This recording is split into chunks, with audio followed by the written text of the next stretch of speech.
ಇಂದಿನ ಮುಖ್ಯಾಂಶಗಳು. ಜನವರಿ 2ಕ್ಕೆ ಜಗನ್ಮಾತೆ ಅಕ್ಕ ಮಹಾದೇವಿ ಚಲನಚಿತ್ರ ಬೀದರ್ನಲ್ಲಿ ಬಿಡುಗಡೆ. ಸಂಭ್ರಮಾಚರಣೆಯಲ್ಲಿ ಪಾಲ್ಗೊಳ್ಳಿ, ಯಶಸ್ವಿಗೊಳಿಸಿ ಬಿಜೆ ವಿಷ್ಣುಕಾಂತ್. ವರ್ಷದ ಅಂತ್ಯದಲ್ಲಿ ನಡೆದ ಪವಾಡ. ಮಂಠಾಳ್ ಗ್ರಾಮದಲ್ಲಿ ದೇವಿ ಪ್ರತ್ಯಕ್ಷ.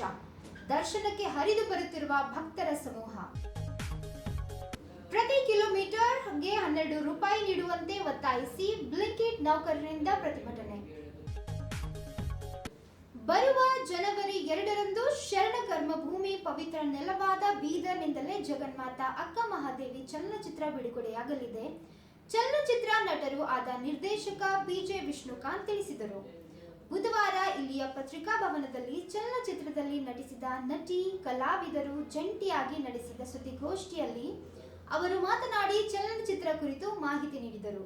ಈ ಸಿನಿಮಾದಲ್ಲಿ ಅಕ್ಕ ಮಹಾದೇವಿ ಪಾತ್ರಧಾರಿಯಾದ ನಟಿ ಸುಲಕ್ಷಾ ಕೈರಾ ಅವರು ಬೀದರ್ ನವರೇ ಆಗಿರುವುದರಿಂದ ಹಾಗೂ ಶರಣರು ನಡೆದಾಡಿರುವ ನಾಡು ಬೀದರ್ ಆಗಿರುವುದರಿಂದ ರಾಜ್ಯದಲ್ಲಿ ಮೊದಲು ಚಲನಚಿತ್ರ ಬಿಡುಗಡೆ ಸಂಭ್ರಮಾಚರಿಸುವ ಉದ್ದೇಶದಿಂದ ಬಿಡುಗಡೆ ಮಾಡಲಾಗುತ್ತಿದೆ. ಆದುದರಿಂದ ಜಿಲ್ಲೆಯ ಸಾರ್ವಜನಿಕರು ಹೆಚ್ಚಿನ ಸಂಖ್ಯೆಯಲ್ಲಿ ಆಗಮಿಸಿ ಸಂಭ್ರಮಾಚರಣೆಯಲ್ಲಿ ಪಾಲ್ಗೊಂಡು ಜಗನ್ಮಾತೆ ಅಕ್ಕ ಮಹಾದೇವಿ ಚಲನಚಿತ್ರ ಯಶಸ್ವಿಗೊಳಿಸಲು ಅವರು ಮನವಿ ಮಾಡಿದರು. ಇದೇ ವೇಳೆ ಚಲನಚಿತ್ರದಲ್ಲೂ ಅಕ್ಕ ಮಹಾದೇವಿ ಪಾತ್ರ ಧರಿಸಿರುವ ನಟಿ ಸುಲಕ್ಷಾ ಕೈರಾ ಅವರು ಮಾತನಾಡಿ, ತಾನು ಜನಿಸಿದ ಊರಿನಲ್ಲಿಯೇ ಚಲನಚಿತ್ರ ಬಿಡುಗಡೆ ಮಾಡಬೇಕೆನ್ನುವ ಉದ್ದೇಶದಿಂದ ಇಲ್ಲಿಂದಲೇ ಬಿಡುಗಡೆ ಮಾಡಲಾಗುತ್ತಿದೆ ಎಂದು ಹೇಳಿದರು. ಈ ಸಂದರ್ಭದಲ್ಲಿ ಉಮೇಶ್ ಸಲಗರ್, ಅಕ್ಷಯ್, ರಘುಪ್ರಿಯಾ, ರೋಶ್ನಿ ಮಾಲ್ಗೆ, ಜಯಸ್ವಾಮಿ, ಕೇದಾರ್, ನಾಗರಾಜ್ ಜೋಗಿ ಇದ್ದರು.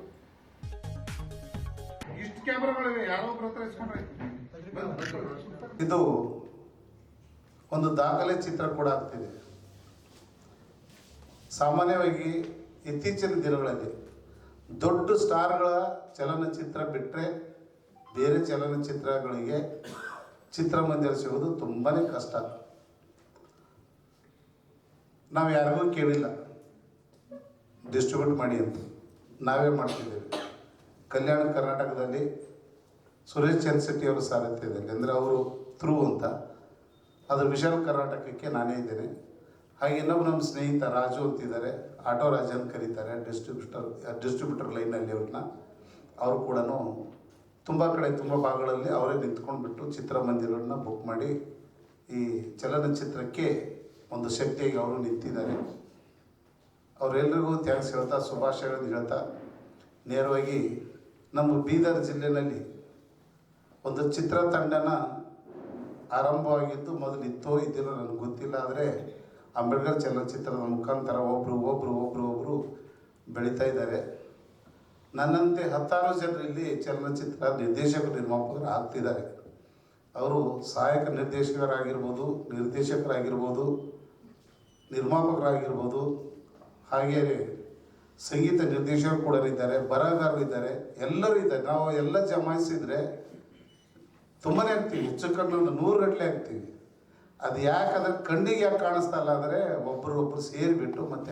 ಯಾಕಂದರೆ ನಾನು ಇಷ್ಟೊಂದು ಸಿನಿಮಾಗಳು ಮಾಡಿದ್ದೀನಿ, ಆದರೆ ಜಗನ್ಮಾತೆ ಅಕ್ಕ ಮಹಾದೇವಿ ಸಿನಿಮಾ ಫಸ್ಟ್ ಟೈಮ್ ನಾನು ಇಲ್ಲೇ ಫಸ್ಟ್ ಟೈಮ್ ಬಂದಿದ್ದೀನಿ. ನಾನಿಲ್ಲಿ ನಮ್ಮೂರ ಜೊತೆ ಮಾತಾಡೋಕ್ಕೆ ನನಗೆ ಎಷ್ಟು ಖುಷಿ ಆಗ್ತಿದೆ ಅಂದರೆ, ನೀವೆಲ್ಲ ನನಗೆ ಒಂದೇ ಕುಟುಂಬದವ್ರ ಥರ ಕಾಣಿಸ್ತಾ ಇದ್ದೀರಾ.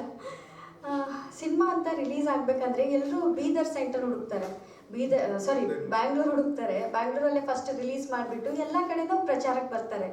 ಆದರೆ ನಮ್ಮ ಡೈರೆಕ್ಟರ್ ಸರ್ ಅವರು ಫಸ್ಟ್ ನಾವು ಹುಟ್ಟಿರೋ ಊರಲ್ಲೇ ಪ್ರಚಾರಕ್ಕೆ ಹೋಗೋಣ, ಅಲ್ಲಿಂದನೇ ನಮ್ಮ ಜರ್ನಿ ಶುರು ಮಾಡೋಣ ಅಂತ ಬೀದರಲ್ಲೇ ಫಸ್ಟ್ ರಿಲೀಸ್ ಮಾಡ್ತಾ ಇದ್ದಾರೆ. ಸೆಂಟರ್ ಆಗಿ ತೊಗೊಂಡು ಇಲ್ಲೇ ಅದ್ಧೂರಿಯಾಗಿ ಸಂಭ್ರಮಾಚರಣೆ ಮಾಡೋಣ. ಯಾಕಂದರೆ ನಮ್ಮವ್ರು ಇರ್ತಾರೆ, ನಮ್ಮ ಕುಟುಂಬದವ್ರು ಇರ್ತಾರೆ. ಇಲ್ಲೇ ಕಲ್ಯಾಣ ಕರ್ನಾಟಕ, ಬಸವಣ್ಣನವರು, ಅಕ್ಕ ಮಹಾದೇವಿ ಅವರು, ಅನೇಕ ಶರಣರು ಬಂದು ಹೋಗಿರುವಂಥ ನಾಡು, ಇಲ್ಲಿಂದನೇ ಶುರು ಮಾಡೋಣ ಅಂತ ಮಾಡಿದ್ದಾರೆ. ಇದರಲ್ಲಿ ನಾನು ಅಕ್ಕ ಮಹಾದೇವಿ ಪಾತ್ರ ಮಾಡಿದ್ದೀನಿ, ಈಗಾಗಲೇ ಎಲ್ರಿಗೂ ಗೊತ್ತು. ತುಂಬ ಜನ ಟ್ರೈಲರ್ ನೋಡಿಬಿಟ್ಟು ಹೇಳ್ತಿದ್ದಾರೆ ತುಂಬ ಚೆನ್ನಾಗಿ ಮಾಡಿದ್ದೀರಾ ಆ್ಯಕ್ಟಿಂಗು ಅಂತ. ನಾನು ಚೆನ್ನಾಗಿ ಮಾಡಿದ್ದೀನಿ ಆ್ಯಕ್ಟಿಂಗ್ ಅನ್ನೋದಕ್ಕಿಂತನೂ ನಮ್ಮ ಡೈರೆಕ್ಟರ್ ಸರ್ ಅವರು ನನಗೆ ಚೆನ್ನಾಗಿ ಮಾಡಿಸಿದ್ದಾರೆ ಅಂತ ನಾನು ಹೇಳೋಕ್ಕೆ ಇಷ್ಟಪಡ್ತೀನಿ. ಯಾಕಂದರೆ ಕಮರ್ಷಿಯಲ್ ಸಿನಿಮಾ ಅಂತ ಬಂದಾಗ ಅದು ಬೇರೆ ಜಾನರಲ್ಲಿ ಹೋಗುತ್ತೆ. ಅದನ್ನು ಆ್ಯಕ್ಟಿಂಗೇ ಆಗಲಿ ಏನೇ ಅದ್ರ ಹೋಮ್ವರ್ಕೇ ಬೇರೆ ಥರ ಇರುತ್ತೆ. ಆದರೆ ಧಾರ್ಮಿಕ ಸಿನಿಮಾಗಳಂತ ಬಂದಾಗ ಇದಕ್ಕೆ ನಾವು ಒಂದು 2 ತಿಂಗಳ ಮುಂಚೆಯಿಂದನೇ ನಮ್ಮ ಹೋಮ್ವರ್ಕ್ ಶುರು ಆಗುತ್ತೆ. ನನ್ನ ಹಾವ ಭಾವ ವಚನೆ ಹೇಳೋದು ಪ್ರತಿಯೊಂದು ಏನು ಎಕ್ಸ್ಪ್ರೆಷನ್ ಸ್ಕ್ರೀನಲ್ಲಿ ನೋಡ್ತಿರಲ್ಲ ನೀವು, ಅದು ಎಲ್ಲನೂ ನಮ್ಮ ಡೈರೆಕ್ಟರ್ ಸರ್ ಅವರೇ ಮಾಡಿಸಿರೋದು, ಹೇಳ್ಕೊಟ್ಟಿರೋದು. ತುಂಬ ಸುಂದರವಾಗಿ ಹೇಳ್ಕೊಟ್ಟಿದ್ದಾರೆ. ಅಕ್ಕ ಮಹಾದೇವಿ ಅವರ ಜನನ ಹಿಡಿದು ವಚನಗಾರ್ತಿ ಹೇಗಾದರೂ, ಆಯ್ಕೆ ಹೇಗಾಗ್ತಾರೆ, ಅವರ ಜೀವನ ಚರಿತ್ರೆ ಏನಿದೆ ಅಂತ ವಚನಗಳ ಮುಖಾಂತರ ತುಂಬ ಸುಂದರವಾಗಿ ಸಿನಿಮಾದ ಮುಖಾಂತರ ನಿಮ್ಮೆಲ್ಲರ ಮುಂದೆ 2ನೇ ತಾರೀಕು ಬರ್ತಾ ಇದ್ದೀವಿ. ನಮಗೆ ಖುಷಿ ಇದೆ. ಆ ಸಂಭ್ರಮ ಆಚರಣೆಯಲ್ಲಿ ನೀವು ನಮ್ಮ ಜೊತೆ ಸಂಭ್ರಮಿಸೋಕ್ಕೆ ಬಂದರೆ ನಮಗೂ ಖುಷಿ ಆಗುತ್ತೆ. ಸಿನಿಮಾ ರಿಲೀಸ್ ಆಗೋಕ್ಕೆ ನೀವೆಲ್ಲ ಎಷ್ಟು ಕಾತುರದಿಂದ ಇದ್ದೀರೋ ಅದ್ರ 10 ಪಟ್ಟು ಕಾತುರದಿಂದ ನಾನು ಇದ್ದೀನಿ. ದಯವಿಟ್ಟು ತಾವೆಲ್ಲರೂ ಬಂದು ಸಿನಿಮಾ ನೋಡಿ. 2ನೇ ತಾರೀಕು ಸಿನಿಮಾ ರಿಲೀಸ್ ಆಗ್ತಾ ಇದೆ. ಬೆಳಿಗ್ಗೆ 11 ಗಂಟೆಗೆ ನಮ್ಮ ಇಡೀ ಚಿತ್ರತಂಡದವರು ಅಲ್ಲೇ ಇರ್ತಾ ಇದ್ದೀವಿ. ತಾವೆಲ್ಲ ಬಂದು ಸಿನಿಮಾ ನೋಡಬೇಕಂತ ನನ್ನ ಕಳಕಳಿಯ ವಿನಂತಿ. ನಮಸ್ಕಾರಗಳು. ಮರದಲ್ಲಿ ಪ್ರತ್ಯಕ್ಷವಾದ ಭಾಗ್ಯವಂತಿ ಚಿತ್ರ. ಓಡೋಡಿ ಬಂದ ಭಕ್ತರು ಭಕ್ತಿಯಿಂದ ದರ್ಶನ ಮಾಡುತ್ತಿದ್ದರು. ಬೀದರ್ ಜಿಲ್ಲೆ ಬಸವ ಕಲ್ಯಾಣ ತಾಲೂಕಿನ ಮಂಠಾಳ್ ಗ್ರಾಮದಲ್ಲಿ ಈ ಘಟನೆ ನಡೆದಿದೆ. ಮಂಠಾಳ್ ಗ್ರಾಮದ ವಾಲ್ಮೀಕಿ ಚೌಕ್ ಬಳಿಯ ನಾಗದೇವಿ ಪಕ್ಕದಲ್ಲಿರುವ ಅರಳಿ ಮರದಲ್ಲಿ ಭಾಗ್ಯವಂತಿ ತಾಯಿಯ ಚಿತ್ರ ಪ್ರತ್ಯಕ್ಷವಾಗಿದೆ. 30 ವರ್ಷಕ್ಕೂ ಹಳೆಯ ಬೃಹತ್ ಅರಳಿ ಮರದಲ್ಲಿ ದೇವಿ ಭಾಗ್ಯವಂತಿ ತಾಯಿಯ ಚಿತ್ರ ಪ್ರತ್ಯಕ್ಷವಾಗಿತ್ತು. ಇದನ್ನು ಕಣ್ತುಂಬಿಕೊಳ್ಳಲು ತಂಡೋಪತಂಡವಾಗಿ ಭಕ್ತರ ಸಮೂಹ ಹರಿದು ಬರುತ್ತಿದ್ದರು. ಗ್ರಾಮಸ್ಥರೆಲ್ಲರೂ ದೇವಿ ಪವಾಡ ಅಂತ, ತಾಯಿ ಕಾಪಾಡವ್ವ ಅಂತ ಕೈ ಮುಗಿಯುತ್ತಿದ್ದಾರೆ. ಸುತ್ತಮುತ್ತಲಿನ 10 ಹಳ್ಳಿಯಿಂದ ದೇವಿ ದರ್ಶನ ಪಡೆಯಲು ಭಕ್ತರು ಬರುತ್ತಿದ್ದರು. ಅರಳಿ ಮರದ ಸುತ್ತ 7 ಹಾವುಗಳು ಸುತ್ತುತ್ತಿವೆ ಎಂದು ಗ್ರಾಮಸ್ಥರು ಹೇಳುತ್ತಿದ್ದಾರೆ. ಅರಳಿ ಮರದಲ್ಲಿ ತಾಯಿ ಭಾಗ್ಯವಂತಿ ನೆಲೆಸಿದ್ದಾಳೆ ಎಂದು ದೇವಸ್ಥಾನ ಕಟ್ಟಲು ಗ್ರಾಮಸ್ಥರು ಮುಂದಾಗಿದ್ದಾರೆ.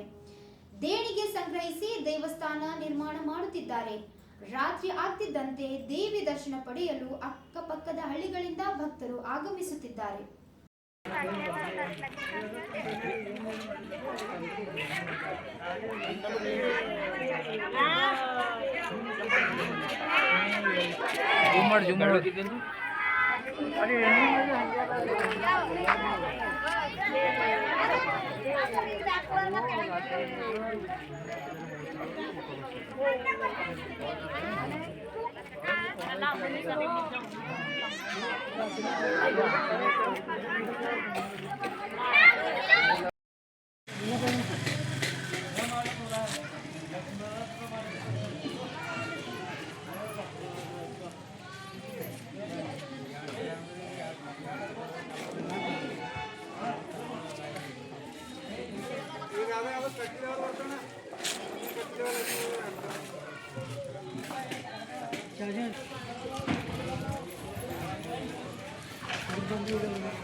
Seriously?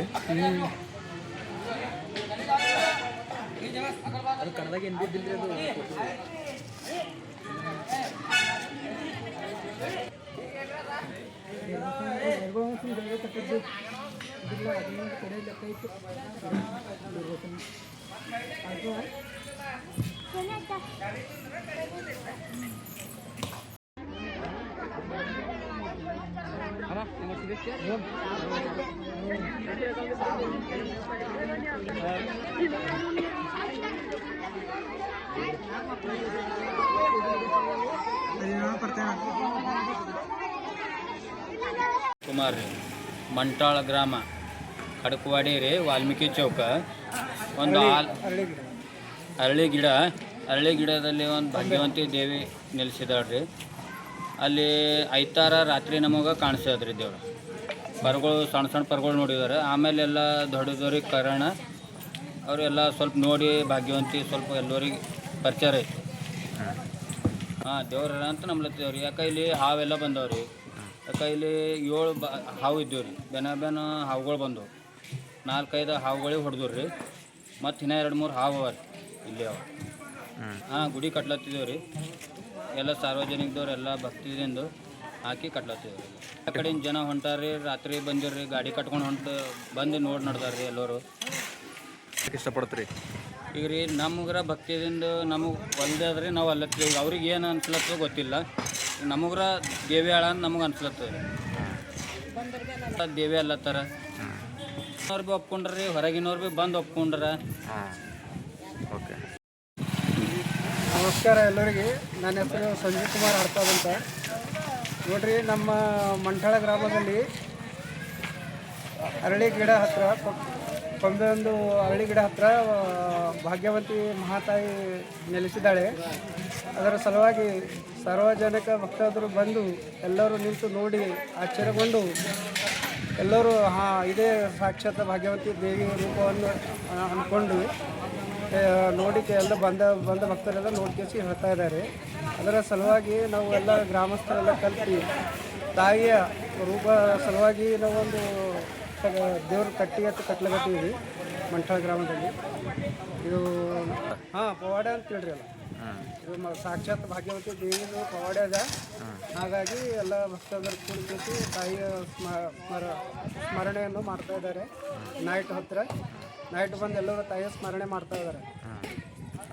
ಸಾಕಷ್ಟು ಗ್ರಾಮದವ್ರು ಬಂದಾರೆ. ದಸ್ತಾಪುರ, ಕಲ್ಯಾಣ, ಉಡುಗಿ, ಗುಂಡ್ರ, ಜಾಪುರವಾಡಿ, ಉಳ್ಳಾಳ, ಸಾಕಷ್ಟು ಬೋಳಕೇರ, ಸಾಕಷ್ಟು ಭಕ್ತಾದಿಗಳು ಬಂದು ನೋಡ್ಕೊಂಡು ಹೋಗಿದ್ದಾರೆ. ಹೌದು, ಇದು ತಾಯಿ ರೂಪಾನೇ ಅಂತ ಅವರು ಸಹ ಒಪ್ಪಿದ್ದಾರೆ. ಏನಿಲ್ಲ, ಇದು ರೂಪ ಗುಡಿ ಅದ, ನಾಗಣ ರೂಪ ಗುಡಿ ಅದ. ನಿಮ್ಮ ಹೆಸರು? ಸಂಜೀವ್ ಕುಮಾರ್. ನಗರದ ಮೇಗುರೆ ಆಸ್ಪತ್ರೆಯ ಎದುರುಗಡೆ ಇರುವ ಬ್ಲಿಂಕಿಟ್ ಆಫೀಸ್ನ ಮುಂದೆ ಅಲ್ಲಿ ಕೆಲಸ ಮಾಡುವ ನೌಕರರು ಪ್ರತಿಭಟನೆ ನಡೆಸಿ ಕಚೇರಿಯ ವ್ಯವಸ್ಥಾಪಕರ ವಿರುದ್ಧ ಆಕ್ರೋಶ ವ್ಯಕ್ತಪಡಿಸಿದರು. ಪ್ರತಿ ಕಿಲೋಮೀಟರ್ಗೆ 12 ರೂಪಾಯಿ ಕೊಡಬೇಕು, ಆದರೆ ನಾವು 5 ಕಿಲೋಮೀಟರ್ ಹೋದರೆ ಅವರು ಕೊಡುತ್ತಿರುವ 20-30 ರೂಪಾಯಿ ಮಾತ್ರ ಎಂದು ಆರೋಪಿಸಿದರು. ದಿನದ 14 ಗಂಟೆ ಕೆಲಸ ಮಾಡುವ ನಮಗೆ ಸಿಗಬೇಕಾದ ವೇತನ, ಗ್ರಾಹಕರ ಮನೆಗೆ ಹೋಗಿ ಅವರು ಆರ್ಡರ್ ಮಾಡಿರುವ ವಸ್ತುಗಳು ಸೂಕ್ತ ಸಮಯಕ್ಕೆ ತಲುಪಿಸುತ್ತೇವೆ, ಆದರೆ ಹೋಗಲು ಎಷ್ಟು ಹಣ ಖರ್ಚು ಮಾಡುತ್ತೇವೆ ಅಷ್ಟು ಹಣ ಕೊಡದೆ ಅನ್ಯಾಯ ಮಾಡುತ್ತಿದ್ದಾರೆ ಎಂದು ಪ್ರತಿಭಟನಾಕಾರರು ಕಿಡಿಕಾರಿದರು. ಈ ಹಿಂದೆ 4-5 ಸಾರಿ ಪ್ರತಿಭಟನೆ ಮಾಡಿದರೂ ಏನು ಪ್ರಯೋಜನವಾಗಲಿಲ್ಲ ಎಂದು ಅವರು ಈಗ ಪ್ರತಿಭಟನೆಗೆ ಇಳಿದರೆ ನಿಮ್ಮ ಐಡಿ ಬ್ಲಾಕ್ ಮಾಡುವುದಾಗಿ ಎಂದು ಕಚೇರಿಯ ಮ್ಯಾನೇಜರ್ ಹೆದರಿಕೆ ಹಾಕುತ್ತಿದ್ದಾರೆ ಎಂದು ಆರೋಪಿಸಿದರು. ಈ ಬಗ್ಗೆ ಸಂಬಂಧಿಸಿದ ಕಾರ್ಮಿಕ ಇಲಾಖೆಯ ಅಧಿಕಾರಿಗಳು ಮತ್ತು ಜಿಲ್ಲಾಧಿಕಾರಿಗಳು ನಮ್ಮ ಸಮಸ್ಯೆಗಳಿಗೆ ಸ್ಪಂದಿಸಿ ನ್ಯಾಯ ದೊರಕಿಸಿಕೊಡಬೇಕೆಂದು ಮನವಿ ಮಾಡಿದರು.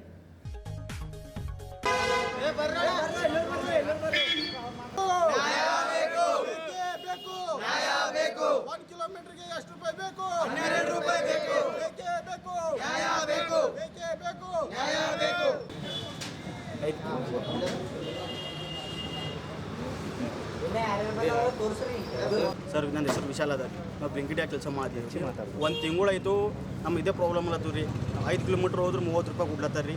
ಏನು ಫಾಯ್ದಾ ಇಲ್ಲ, ಗಾಡಿ ಮೇಂಟೆನೆನ್ಸ್ ಬರಲ್ಲ, ನಮ್ಮ ಪೇಮೆಂಟ್ ಬರಲ್ಲ. 15 ತಾಸು ನಾವು ಕೆಲಸ ಮಾಡ್ರು ನಮಗೆ ಒಂದು 600-700 ರೂಪಾಯಿ ಭೀ ಸಿಗೋಗ್ಯಾವ ರೀ ಸರ್.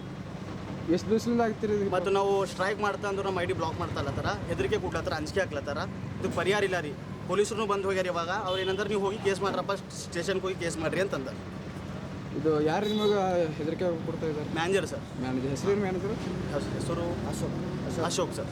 ಎಷ್ಟು ದಿವಸದಿಂದ ತೊಂದರೆ ಇದೆ ರೀ? ನಮಗೆ ತೊಂದರೆ ಒಂದು ತಿಂಗಳು ಇರೋದು ಆಗ್ಲತ್ತು ರೀ. ನಾವು ಇವಾಗ ಸ್ಟ್ರೈಕ್ ಮಾಡ್ಬೇಕಂತ ಬಂದಿದ್ದೀವಿ ರೀ. ಸರ್ ಅಲ್ಲತ್ತಾರ, ನೀವು ಸ್ಟ್ರೈಕ್ ಮಾಡ್ತಾರೆ ನಿಮ್ಮ ಐಡಿ ಬ್ಲಾಕ್ ಮಾಡ್ತೀವಿ. ಸ್ಟ್ರೈಕ್ ಮಾಡಿದ್ವಿ, 4 ಸಲ ಇತ್ತು ಸ್ಟ್ರೈಕ್. ಇದು 5ನೇ ಸಲ ಅಂತ ಹೇಳಿ. ಇದು 5ನೇ ಸರ್ತಿ ನಾವು ಮಾಡೋ ಸ್ಟ್ರೈಕ್ ರೀ ಸರ್. ಇದು ನಮ್ಮ ಸಮಸ್ಯೆ ಏನದ ಮಾಡ್ಕೊಟ್ರಪ್ಪ ಜಲ್ದಿ ಅಂಬದು ನಾವು ಕೇಳ್ಕೊಬರ್ತೀವಿ ಸರ್, ಮತ್ತೇನಿಲ್ಲ. ನನ್ನ ಹೆಸರು ಸುರೇಶ್ ಕೊರ್ವ ಅಂತ. ಇದು 5ನೇ ಸರ್ತಿ ಅದ ರೀ. ಇದು ಸ್ಟ್ರೈಕ್ ಮಾಡೋದು 5ನೇ ಸರ್ತಿ ಆಯಿತು, ಏನೂ ಪರಿಹಾರ ಇಲ್ಲ. ನಾವು ಸ್ಟ್ರೈಕು ಬೆಳಗಿಂದ ಸ್ಟ್ರೈಕ್ ಮಾಡಿದ್ದೇವೆ ರೀ. ಏನೋ ನಮಗೆ ಪರಿಹಾರ ಕೊಡೋ ಹೊಂಟ್ರ, ಏನು ಕೊಡೋದು ಹೊಂಟ್ರ. ಇಲ್ಲಿಲ್ಲ ಅಂದ್ರೆ 5 ಕಿಲೋಮೀಟ್ರ್ ಹೋದ್ರೆ 33 ರೂಪಾಯಿ 32 ರೂಪಾಯಿ ಕೊಡ್ಲತ್ತಾರ. ಬ್ಲಿಂಕ್ ಹಿಡಿದ್ರೆ ಏಸೋ ಮಂದಿ ಕೈಕಾಲು ಹೊಡೆದಾವ, ಏಸೋ ಮಂದಿ ಬೆಡ್ ಪೇಷಂಟ್ ಆಗ್ಯಾರ. ನಮಗೆ 14 16 ಗಂಟೆ ನಾವು ಕೆಲಸ ಮಾಡಿದ್ದೇವೆ ಬ್ಲಿಂಕ್ ಹಿಡಿದಾಗ. ಅಂದ್ರೆ ನಮಗೆ ಏನು ಭೀ ಪರಿಹಾರನೇ ಕೊಡೋ ಹೊಂಟ್ರ. ಹಿಂಗಾದ್ರೆ ತೋಲ್ ಕಷ್ಟ ಆಗ್ತದೆ ರೀ. ಇದು ಎಷ್ಟೋ ಜನ ನಮ್ಮಲ್ಲಿ ಕೆಲಸ ಮಾಡ್ರೆ, ಎಷ್ಟೋ ಜನ ಕೈಕಾಲು ಮುಡ್ಕೊಂಡ್ರ. ಅವ್ರಿಗೆ ಏನೂ ಇನ್ಸೂರೆನ್ಸ್ ಕ್ಲೈಮ್ ಆಗಿಲ್ಲ, ಏನೂ ಮಾಡೋದಿಲ್ಲ ಅವ್ರು ಹಿಂಗೆ ಮಾಡೋದೋದ್ರೆ ಮುಂದೆ ಬರುವಂಥ ದಿನಗಳಲ್ಲಿ ಇನ್ನೂ ಬೃಹತ್ತಾದ ಹೋರಾಟ ಮಾಡ್ತೇವೆ. ಇದ್ರ ಬ್ಲಿಂಕಿಟ್ ಆಫೀಸ್ ಕಡೆಯಿಂದ ಏನದ ನಮ್ಮ ಅರ್ನಿಂಗು ಕರೆಕ್ಟಾಗಿ ಕೊಡಬೇಕು. ಇವತ್ತು ಆಲ್ ಇಂಡಿಯಾದಾಗ ಬ್ಲಿಂಕಿಟ್ಟು ಇದರದ ಸ್ಟ್ರೈಕ್ ಅದ. ಅಂದ್ರೆ ಅಲ್ಲಿಂದು ಅದಂದ್ರೆ ಇಲ್ಲೂ ನಾವು ಮಾಡಿದೆವು. ಇವತ್ತೆಲ್ಲ ಕಡೆಯಿಂದ ಬ್ಲಿಂಕಿಟ್ ಬಂದ್ ಅದ. ಅಂದ್ರೂ ಸ್ವಲ್ಪ ರೈಡರ್ಸ್ಗಳಿಗೆ ಬ್ಲಿಂಕಿಟ್ ಬಂದದ ಅಂತ ಗೊತ್ತಿದ್ದಿತ್ತು, ಸ್ವಲ್ಪ ರೈಡರ್ಸ್ಗಳಿಗೆ ಗೊತ್ತಿದ್ದಿಲ್ಲ. ಇಲ್ಲಿಗೆ ಬಂದು ನಾವು ಸ್ಟ್ರೈಕ್ ಮಾಡೋಣ ಅಂತ ಎಲ್ಲರೂ ಹೇಳ್ತಾರೆ. ಮ್ಯಾನೇಜರ್ ಸಾಬ್ರು ಅಂತಾರೆ, ನಮ್ಮ ಟಾರ್ಗೆಟ್ ಮಾಡಿ ಕಾಲ್ ಮಾಡಿ ಹೇಳ್ತಾರೆ. ಅಂದ್ರೆ ನೀ ಹಿಂಗೆ ಮಾಡತ್ತಿದ್ದಿ, ನಿನಗೆ ಕೆಲಸ ಮಾಡೋದಿಲ್ಲ ಅಂದ್ರೆ ಮಾಡಬೇಡ ಅಂತ ಹೇಳ್ತಾರೆ. ನಾವು ಕಾಲೇಜ್ ಮಾಡಿ ನಾವು ಪಾರ್ಟ್ ಟೈಮ್ ಮಾಡೋರು ಇದ್ದೇವೆ ರೀ. ಈಗ ನೋಡ್ರಿ ನಮಗೆ ಅರ್ನಿಂಗ್ ಚಂದ ಕೊಡ್ತಾರಂತ ನಾವು ಮಾಡ್ತೇವೆ. ಒಂದೊಂದು ಡೇ ಕಾಲೇಜ್ ಹಾಲಿಡೇ ತಂದ್ರೆ ನಾವು ಫುಲ್ ಡೇ ಮಾಡ್ತೇವೆ, ಒಂದೊಂದು ಟೈಮು ನಾವು ಹಾಲಿಡೇ ಇಂದಿನ ವಾರ್ತಾ ಪ್ರಸಾರ ಮುಕ್ತಾಯವಾಯಿತು. ಮುಂದಿನ ವಾರ್ತೆಗಳೊಂದಿಗೆ ಮತ್ತೆ ಭೇಟಿಯಾಗೋಣ. ಧನ್ಯವಾದಗಳು.